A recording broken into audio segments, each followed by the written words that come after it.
oui, il est arrivé. Mais j'avais pas le goût parce qu'elle a écrit son dentier au milieu de la...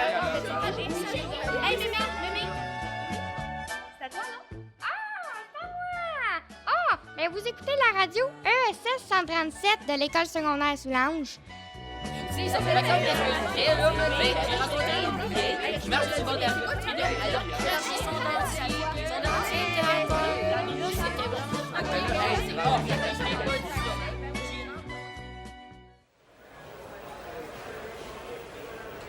Les petites entrevues.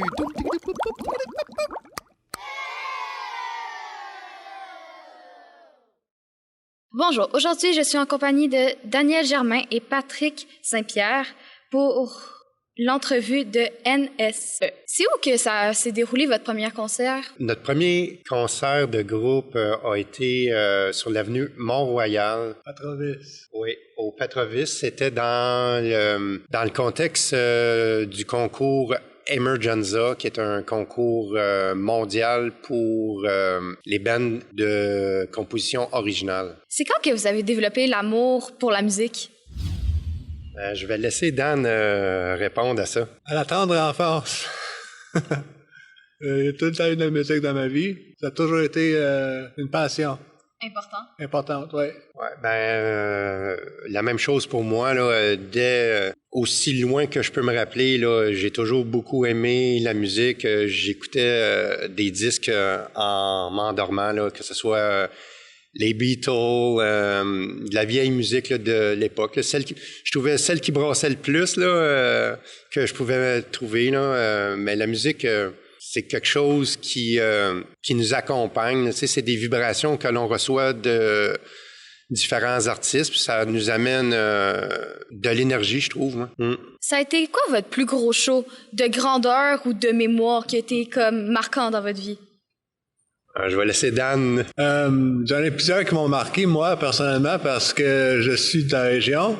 Puis on a joué chez Maurice à quelques reprises. C'était un rêve caché que j'avais, mais j'avoue aussi qu'on a joué au Club Soda. Sur Saint-Laurent. Sur Saint-Laurent à Montréal, puis ça, c'était vraiment nice. Ouais, c'était très grand. Je pense que c'était la plus grande salle. Ouais. Hein? Puis... belle énergie, belle grosse salle, c'est merveilleux. Ouais, en tout cas, ça, c'est un souvenir qui est gravé, là. Ouais, je me souviens exactement de chacune des tunes que l'on a joué là. C'était à la fois, je dirais peut-être stressant, mais c'est pas le bon mot, là, mais en même temps... Excitant? Excitant, ouais, c'est bien dit. Puis, mais en même temps, on était tellement concentrés, on était tellement dedans que ça a été un de nos plus beaux spectacles. On m'a fait dire que vous avez participé à l'émission de télévisée La Scène à 2 reprises. Ça a été une belle expérience, j'imagine aussi? Tout à fait. C'est différent parce que c'est pas live en tant que tel. Fait que tu joues devant personne, juste un caméraman. Fait que c'est pas mal différent comme expérience. Mais c'est pas la même ambiance. C'est ça. Mais le résultat final, c'est super. En quelle année vous avez commencé véritablement à faire partie d'un groupe, faire de la musique, là? Là, vous parlez de NSI ou peut-être d'autres groupes? Peu importe les groupes. OK. Pour ce qui est de NSI, ça allait débuter en 2013. J'avais placé une annonce pour trouver des musiciens. Puis rapidement, Daniel m'a appelé et le premier chanteur du groupe en même temps, là, je te dirais, à l'intérieur de quelques jours, c'était un peu particulier. Puis on s'est rencontrés, là, on a fait de la musique et plusieurs des compositions sont nées de cette rencontre-là. Alliance-là. Oui, exactement. De 2013 à 2016. Je dirais, là, il y a environ un peu moins qu'une dizaine de nos chansons qui ont été composées à ce moment-là, ou du moins qui ont vraiment pris forme. Moi, en ce qui me concerne, NSI, c'est vraiment le premier gros groupe de musique officiel là, dans lequel j'ai fait partie, même si plus jeune, je faisais de la musique avec des amis. J'avais vraiment pas vraiment fait là, de tourner ou jouer dans les bars là, en ce qui me concerne. Pour moi, j'ai commencé avec un groupe qui faisait du country, qui faisait du top 40. On faisait un peu de tout. On avait fait des shows de 90 chansons. C'était le premier groupe qui va jouer avant nous autres samedi. Dan Brown, c'était avec eux autres que je jouais. Après ça, j'ai fait un hommage à U2. Pendant quelques années, on a fait la tournée des bars pas mal tout autour de Montréal, de Rive-Sud, de Montréal-Nord. Après ça, il y a eu NSI. C'est mes principaux bands, en gros. C'est qui le Joker du groupe? Définitivement Daniel Germain, le bassiste de NSI. Daniel, c'est un pince sans rire. C'est quelqu'un qui parle pas souvent, mais soit qu'il va dire quelque chose de très sérieux quand il parle, ou quelque chose qui est vraiment out of nowhere. Là. On se demande d'où c'est que ça vient. Moi, la première fois que j'ai vu à quel point il était Joker, c'est dans la semaine de l'Halloween.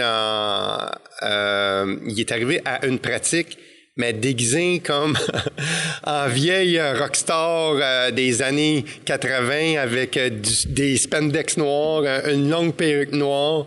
Puis, écoute, là, c'était une caricature, là, mais les cheveux d'en face, en tout cas, c'était vraiment... là, j'ai dit, OK, lui, il n'y a rien qui lui fait peur, là, tu sais. Vraiment cool.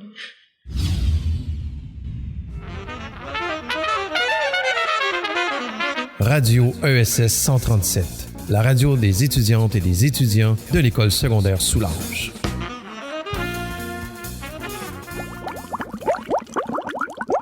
Mais officiellement, là, vous avez commencé à vous connaître en 2013, c'est ça? C'est ça, en répondant à l'annonce à la patte, c'est ça qu'on a commencé à développer une belle amitié puis faire de la belle musique ensemble, ouais. Oui, j'aimerais ça rajouter qu'on s'est connus là, puis à ce moment-là, je pense que ni un ni l'autre, on s'attendait à ce qu'une amitié vraiment solide se développe, bien au-delà de la musique. Ouais. On a fait un voyage l'année passée, hein? En Irlande. On est parti un petit peu moins qu'une semaine. Dan, il y a des grands-parents irlandais et écossais. Puis, il était jamais allé là. Fait que moi, ça l'a donné que j'avais une pause ou un accès à quelques jours de vacances. Puis, on est parti. Puis, écoute, il aurait vraiment fallu qu'on trouve des raisons pour pas s'entendre, mais il y avait rien à faire. C'était tellement pas compliqué, c'était tellement simple. Ouais, fait que on s'est connus en 2013, puis aujourd'hui, Dan, c'est définitivement un ami comme on en croise peu souvent sur notre chemin. Genre d'amis, tu sais, qu'on a passé... qu'on a trop de doigts, pour compter. Hein. Daniel, toi, plutôt, t'as dit que tu venais de Soulanges. Mais toi, Patrick, tu viens de où? J'ai grandi en banlieue de Sherbrooke. Puis, je suis dans la région... je suis arrivé à Montréal en 90. Je suis allé à l'Université de Montréal et ensuite, j'ai aménagé à Vaudreuil-Dorion en 2006. Donc, je suis dans la région de Vaudreuil-Soulanges là, depuis 2006. Ça veut dire quoi, NSE? En gros, ça veut dire Never Surrender Ever. Donc, ne jamais abandonner. Voilà. C'est quoi vos groupes préférés quand vous avez commencé la musique, mais aussi aujourd'hui? C'est quoi? Ou plutôt, c'est qui? Définitivement, quand j'étais ici au secondaire, j'écoutais Guns N' Roses. C'était mon band fétiche. J'ai Beastie Boys aussi, que la cassette, là, elle marche plus, là, disons, parce qu'elle est trop usée. Parce que dans le temps, c'était des cassettes. Aujourd'hui, il y a beaucoup de groupes. Shinedown, entre autres, Tea Party. J'ai beaucoup de groupes que j'écoute, mais la variété est grande. Dans mon bord, moi, j'ai grandi avec Metallica à l'époque où est-ce que ce groupe-là s'est fait connaître au niveau planétaire, mais sans avoir joué à la radio.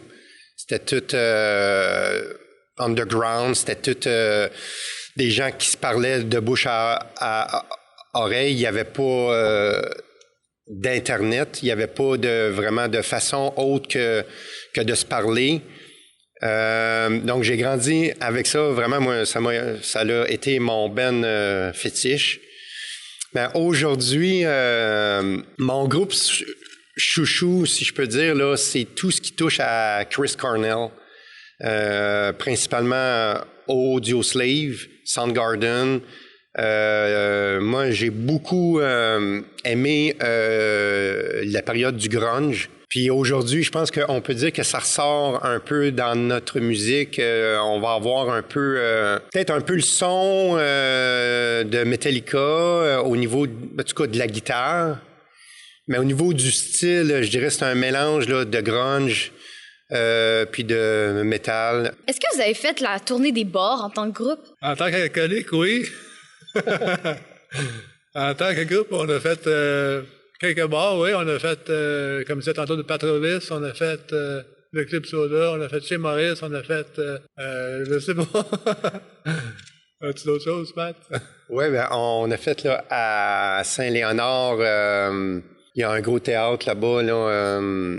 Mais on a joué beaucoup chez Maurice. On aime beaucoup ce club-là. Mais faire des tournées de bar, là, genre jouer dans...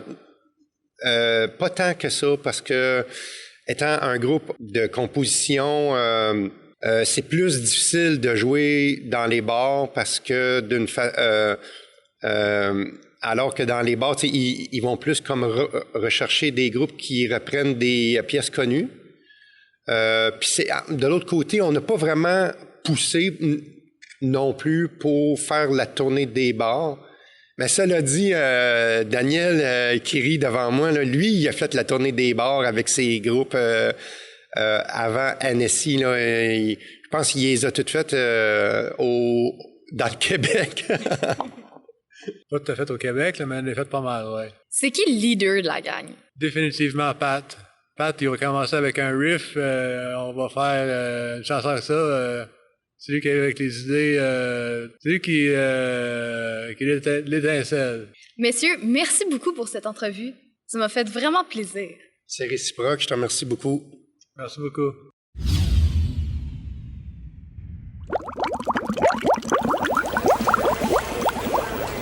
Les petites entrevues.